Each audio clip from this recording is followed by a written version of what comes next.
Boa tarde, Eduardo.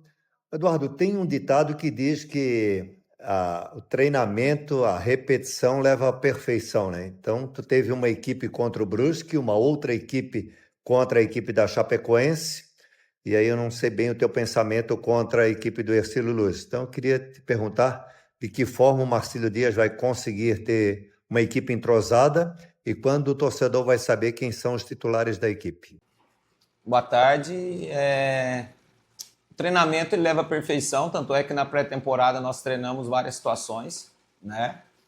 Eu não vejo isso, não concordo. Eu acho que todos os jogadores têm que estar aptos a estarem jogando, né? E nós temos feito isso, estudando o adversário, estudando as nossas características, estudando o campo de jogo, estudando o que vai pedir o jogo e isso que nós temos feito, né? Então nós estamos com o Brusque, era uma situação, o Brusque viria jogar atrás da linha da bola, até pelo pouco tempo de trabalho, com jogadores rápidos na frente, né?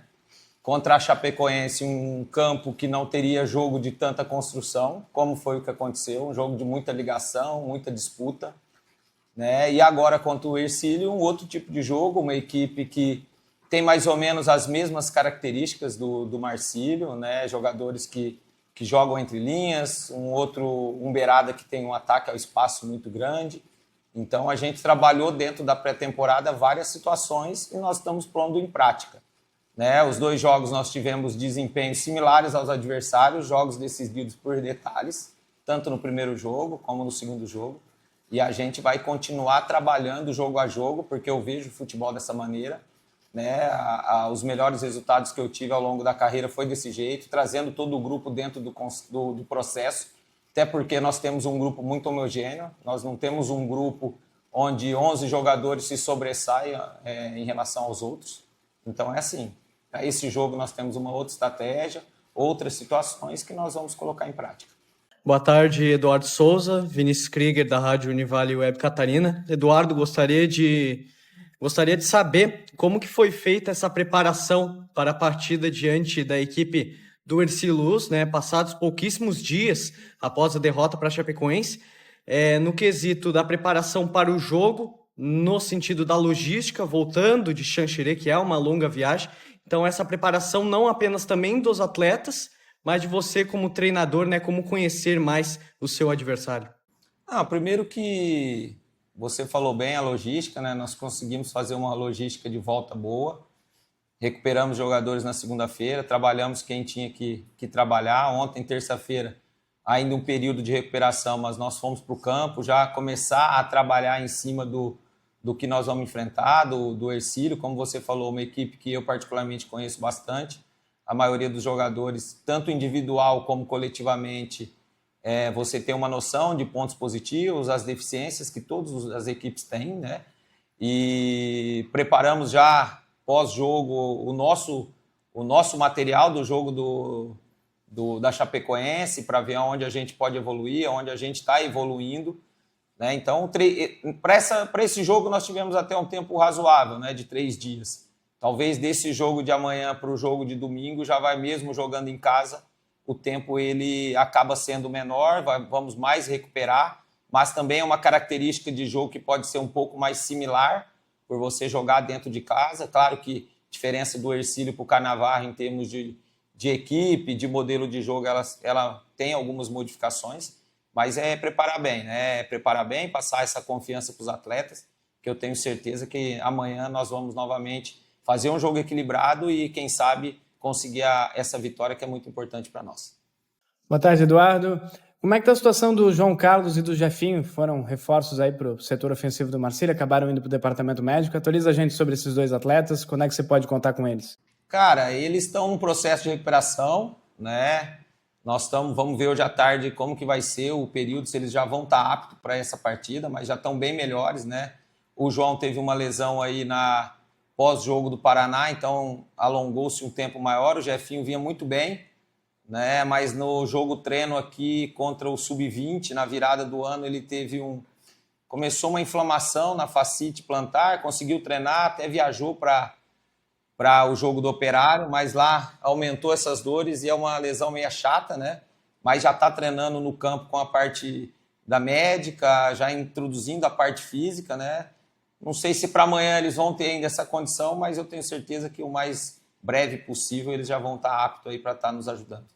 Eduardo, o teu último trabalho foi no Hercílio Luz e o Hercílio Luz manteve a maioria do elenco, inclusive o Ingro, que fez o gol contra o Figueirense. O que isso pode te beneficiar em termos de jogo amanhã à noite? Não beneficiar, né? Claro que você conhecer as características dos jogadores, você sabe o que cada um pode te trazer de perigo, o que cada um tem, às vezes, de dificuldade, que é uma coisa natural, mas também os jogadores me conhecem, né? A gente ficou ali com a maioria um período aí de quase 6 meses, então muito do que se trabalha-se no dia a dia eles vão estar passando também para o William, né? Então, mais um jogo difícil, é uma equipe no mesmo porte nosso, do Marcílio, com os mesmos objetivos, uma equipe que eu vejo muito similar em termos de características, então uma equipe perigosa que nós vamos ter que dar muita atenção, né? Claro que ter um volume de jogo para conseguir essa vitória, mas também muita atenção, principalmente nesses jogadores ali, Richard, Alex, Ingro, Vitinho, né? Que são jogadores que do meio para frente ele tem um poder de decisão muito alto. Eduardo, no último jogo você utilizou a formação de 3 zagueiros. Gostaria de saber se você gostou do esquema tático, se o que foi apresentado dentro de campo era o que você esperava, ou se você pretende voltar ao sistema com 4 defensores. Além disso, a utilização dos 2 alas, se você esteve satisfeito com a atuação do Vitor Guilherme, principalmente avançando bastante, e o Marquinhos Pedroso, que ao meu ver, ele não acabou avançando tanto, encontrou um pouco de dificuldade, mas o que comentar mais sobre essa formação? Foi o que eu falei na primeira pergunta, eu acredito no futebol em estratégia, né?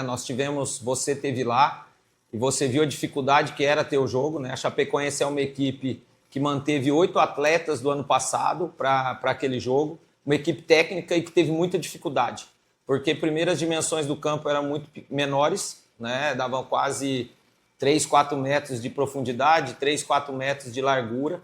O gramado não estava em boas condições, então ficou um jogo muito vivo. Então, nós optamos por fazer uma linha de 5 realmente para liberar o lado do campo, né? Principalmente com o Vitor Guilherme, como você falou, que é um jogador que tem essas características e as principais jogadas nossas foram criadas por esse lado, né? Um jogo muito equilibrado, nós tivemos até o gol que nós levamos.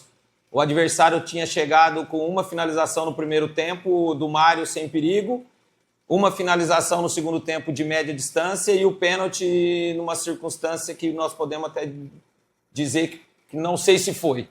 E nós, até o gol, nós tivemos 4 chances dentro da área de sair na frente do placar. Então, acredito que para aquelas circunstâncias foram muito boas, né? E nós tínhamos a estratégia de usar numa parte final do jogo, onde a Chapecoense teria o desgaste, uma equipe um pouco mais leve, foi o que aconteceu, né? É estratégia, claro que para um jogo em casa você muda, você tem uma situação de ter um homem mais à frente, né? Mas é um posicionamento que nós podemos utilizar novamente, tanto durante o campeonato como durante as partidas. Então, foi uma situação que mudou um pouco a característica da Chapecoense, até o Gilmar, nas entrevistas, foi pego um pouco de surpresa. Então, eu acredito que nós fizemos um bom jogo, né? Infelizmente, nós acabamos tomando um gol numa situação que, pela nossa estratégia, não poderíamos ter tomado, porque nós estávamos com um time aí praticamente com 8 atletas de mais de 1,80 m, mas é do futebol. E agora é planejar bem, nós já começamos ontem, terminar hoje à tarde, para que amanhã a gente faça um grande jogo. Eduardo, o Marcílio ainda não fez gol no Campeonato Catarinense, né? A gente tem outros times que ainda não balançaram as redes também nessas 2 primeiras rodadas. O que está faltando para o Marcílio fazer gol? Qual é a tua leitura disso? E como mudar para amanhã o Marcílio fazer gol e de repente até sair com a vitória? Cara, nós precisamos continuar criamos boas situações, claro que ainda precisamos criar mais, ter um volume ofensivo maior, isso aí é normal, natural, mas é passar por tranquilidade, é trabalhar, é repetir, né? Como você falou, o Campeonato Catarinense é um campeonato muito equilibrado. Se você analisar friamente aí, equipes de porte financeiro e características individuais altas também têm tido dificuldade, né? Se eu não me engano, acho que Santa Catarina foi a única equipe que fez os 3 gols em casa. Os outros jogos jogos de 1 gol, 1-0 ou 0-0, então não é uma situação que está acontecendo só no Marcílio, é uma situação que está acontecendo dentro do campeonato, que é uma coisa até natural, né? No início de trabalho, as defesas elas sobressaírem em relação ao sistema ofensivo. Então a gente tem que trabalhar, dar tranquilidade, mudar situações, às vezes alguns ajustes ofensivos para a gente ter um volume maior, mas eu estou bem assim, tranquilo que nossa equipe vai continuar evoluindo e os resultados vão acontecer. Eduardo, ligado nessa tua resposta, a gente vai para a terceira rodada do Campeonato Catarinense. Como tu tem visto os jogos no geral e as equipes que estão dentro do Campeonato Catarinense? É o que tu esperava? Surpreendeu? Como é que é a tua visão do campeonato até essa segunda para a terceira rodada? Eu acho que é o equilíbrio, né? Nós fizemos, não aqui, o ano passado nós fizemos uma estatística. O Campeonato Catarinense talvez seja um dos mais equilibrados e os números mostram. O campeonato primeiro de poucas viradas. Dificilmente uma equipe que sai na frente, ela consegue... ela perde o jogo, são poucas viradas, então o equilíbrio é muito grande. Os placares dificilmente são placares elásticos. Se você pegar a estatística, dificilmente você tem placar de 3 gols de diferença. A maioria dos placares elas são realmente placares de 1 gol de diferença, 2-1, 1-0, muitos empates, né? Então é uma característica, não é de hoje, é uma característica que vem ao longo dos anos, esse equilíbrio, né? E a gente tem visto dessa maneira. Claro que uma situação que tem talvez um pouco de diferente do ano passado e dos outros anos, poucos gols nessas primeiras 2 rodadas, né? Tivemos, se não me engano, aí mais de 50% de empates, a maioria dos empates sem gols, né? Isso mostra que as equipes elas estão muito equilibradas.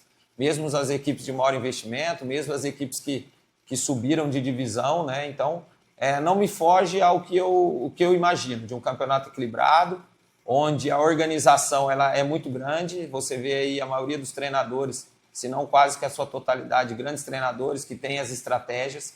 Então, ele vai ser decidido por detalhes. E as 2 primeiras rodadas, elas demonstraram isso. Eduardo, fugindo um pouco daquilo que acontece dentro de campo, gostaria de tocar no assunto da área técnica. Você, apesar da sua rodagem no futebol, é um treinador ainda novo, de 43 anos, e vai enfrentar uma equipe do Hercílio Luz que tem como técnico o William Araújo, um treinador apenas de 31 anos. Gostaria de saber se esse jogo pode ser um encontro de novas ideias para o futuro do Campeonato Catarinense? Sim, eu acho que 31 para 43, como nós temos aí o Cruz, que, se eu não me engano, tem 60 e poucos anos, né? E eu acho que o futebol está evoluindo, né? Os treinadores estão evoluindo e esse equilíbrio, ele é muito por conta disso, né? Então as equipes se estudam muito, você sabe as dificuldades, você sabe os pontos positivos dos adversários, você procura neutralizar, né? Você tenho visto muitos jogos, a maioria das equipes tem se exposto pouco, né? Pressionado em alguns momentos, na maioria fazendo duas linhas de 4, né? Então é uma evolução do futebol. O futebol hoje está, não hoje, né? Mas a cada dia se cobra muito resultado, então às vezes os treinadores ficam meio receosos de querer fazer determinadas situações. O William é um jovem, mas que já está aí há muito tempo dentro do futebol, trabalhou no Cuiabá, trabalhou em outras equipes, né? Tem um grande elenco também à sua disposição. Então, acho que é bom para o futebol brasileiro. Acho que nós estamos num processo de evolução e é bom que novos treinadores, né, tenham as oportunidades, né, os brasileiros tendo essas oportunidades, e a gente vai seguir forte no nosso caminho. E para finalizar da minha parte, para o torcedor marcilista que estiver escutando, né, fazer um apelo ao torcedor para comparecer ao Gigantão das Avenidas. Daqui para frente serão partidas decisivas para o clube, então, né, trazer o torcedor para o estádio. O torcedor nosso é fora da curva. Eu não tenho só elogios ao nosso torcedor, eu tenho certeza que amanhã eles vão lotar de novo o Gigantão. Claro que nós tivemos uma mudança no horário, né? Mas é uma mudança que acabou sendo forçada pelo fato do jogo da Chapecoense ter mudado de sábado para domingo, então acabou vindo para um horário aí das 21 horas. Mas eu acredito que o nosso torcedor vai nos apoiar amanhã, vai nos dar força, vai fazer aquela linda festa que fez contra o Brusque, ser de novo algo mais, um combustível para a gente. e a gente, dentro do processo de evolução, vamos fazer mais do que nós fizemos nas 2 rodadas para trazer ainda mais o torcedor. E eu tenho certeza que não só amanhã, mas essa semana vai ser uma semana de alegria para o torcedor. Todos juntos aqui, nós vamos terminar a nossa semana muito bem, com grandes resultados e o torcedor com essa alegria e esse orgulho de ser marcelista.